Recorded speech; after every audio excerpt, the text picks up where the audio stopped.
Halo semuanya, perkenalkan nama saya Nurul Nofritul Tarigan dan saya akan menjelaskan tentang hasil kebudayaan masa prasejarah.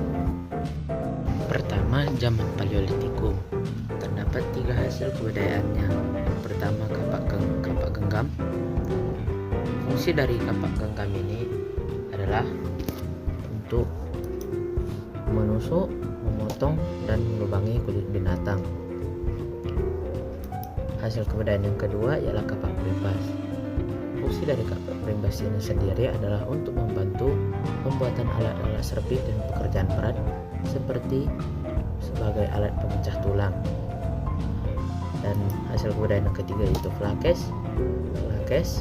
Fungsi dari flakes ialah untuk berburu, menangkap ikan, dan mengumpulkan ubi dan buah-buahan. Yang kedua, zaman Mesolitikum. Contoh yang pertama ialah batu pipisan. Fungsi dari batu pipisan sendiri ialah untuk menghaluskan cat-cat merah yang berasal dari tanah. Yang kedua, fungsi tuala. Tuala digunakan sebagai pisau, alat serut, penghalus gurdi penyayat, pengguruk, penggores, dan sebagainya. Dan hasil kebudayaan yang ketiga yaitu Abri Sosroce yang difungsikan sebagai tempat perlindungan dari panas dan hujan karena mereka belum mempunyai keterampilan untuk membuat bangunan. Yang ketiga, zaman Neolitikum. Hasil kebudayaan yang pertama ialah kapak persegi.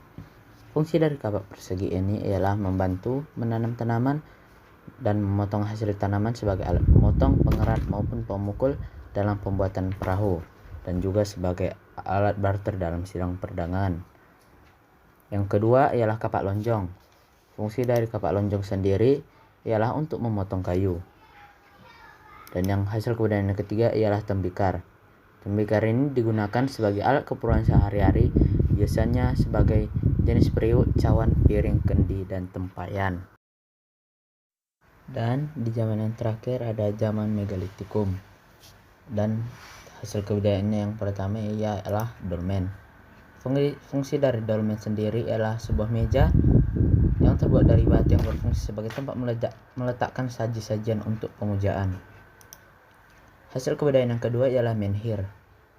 Menhir memiliki fungsi khusus yaitu sebagai tanda kubur masyarakat tradisi Megalitikum di daerah 50 Koto yang masih memuja dan menghormati arwah nenek moyang mereka dengan jalan memberikan hiasan-hiasan pada setiap media yang berfungsi sebagai tanda kubur. Dan yang terakhir ialah waruga. Waruga sendiri memiliki fungsi sebagai wadah penguburan mayat atau orang yang sudah meninggal dan banyak digunakan di daerah Sulawesi Utara. Sekian dan terima kasih.